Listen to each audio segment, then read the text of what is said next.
ಇನ್ನು ದರ್ಶನ್ ಮತ್ತು ಗ್ಯಾಂಗ್ನಿಂದ ರೇಣುಕಾ ಸ್ವಾಮಿ ಹತ್ಯೆ ಪ್ರಕರಣಕ್ಕೆ ಸಂಬಂಧಪಟ್ಟಂತೆ ಸೆಷನ್ಸ್ ಕೋರ್ಟ್ನಲ್ಲಿ ಕೊಲೆ ಪ್ರಕರಣದ ವಿಚಾರಣೆ ಕೋರ್ಟ್ಗೆ ಹಾಜರಾಗಬೇಕಿದೆ. ಇವತ್ತು ಎಲ್ಲ ಆರೋಪಿಗಳು ಕೂಡ ವಿಚಾರಣೆಗೆ ಹಾಜರಾಗಬೇಕಾಗಿದೆ. ಸೆಷನ್ಸ್ ಕೋರ್ಟ್ನಲ್ಲಿ ವಿಡಿಯೋ ಕಾನ್ಫರೆನ್ಸ್ ಮೂಲಕ ವಿಚಾರಣೆಗೆ ದರ್ಶನ್ ಕೂಡ ಹಾಜರಾಗಲಿದ್ದಾರೆ.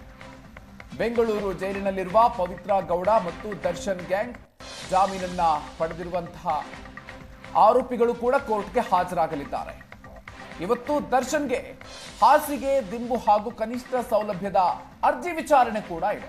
ಪರಪ್ಪನ ಅಗ್ರಹಾರ ಜೈಲಿಗೆ ನ್ಯಾಯಮೂರ್ತಿ ವರದರಾಜ್ ನಿಯೋಗ ಕೂಡ ಈ ವಿಚಾರಕ್ಕೆ ಸಂಬಂಧಪಟ್ಟಂತೆ ಭೇಟಿ ನೀಡಿತ್ತು.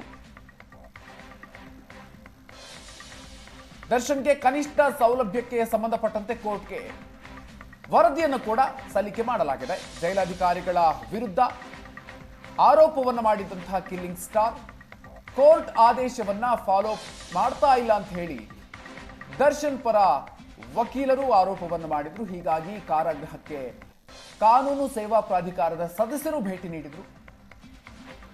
ದರ್ಶನ್ಗೆ ಕನಿಷ್ಠ ಸೌಲಭ್ಯಕ್ಕೆ ಸಂಬಂಧಪಟ್ಟಂತೆ ಕೋರ್ಟ್ಗೆ ವರದಿಯನ್ನ ಸಲ್ಲಿಕೆ ಮಾಡಲಾಗುತ್ತೆ. ಕಾನೂನು ಸೇವಾ ಪ್ರಾಧಿಕಾರದ ಸದಸ್ಯರು ವರದಿಯನ್ನ ನೀಡಲಿದ್ದಾರೆ. ಅದನ್ನು ಆಧರಿಸಿ ಕೋರ್ಟ್ ತೀರ್ಪು ನೀಡುವಂತಹ ಸಾಧ್ಯತೆ ಇದೆ. ದರ್ಶನ್ ಅರ್ಜಿಯ ವಾದ ಪ್ರತಿವಾದವನ್ನು ಆಲಿಸಿ ಆದೇಶಕ್ಕೆ ಸೆಷನ್ಸ್ ಕೋರ್ಟ್ ಕಾಯ್ದಿರಿಸಿದೆ.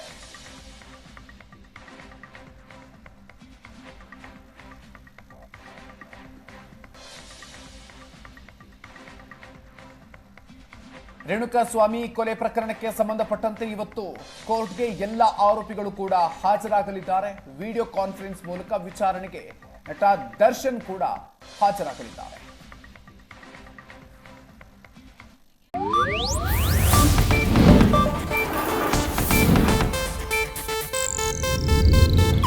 ಇದು ಏಷ್ಯಾನೆಟ್ ನ್ಯೂಸ್ ನೆಟ್ವರ್ಕ್ ಪ್ರಸ್ತುತಿ.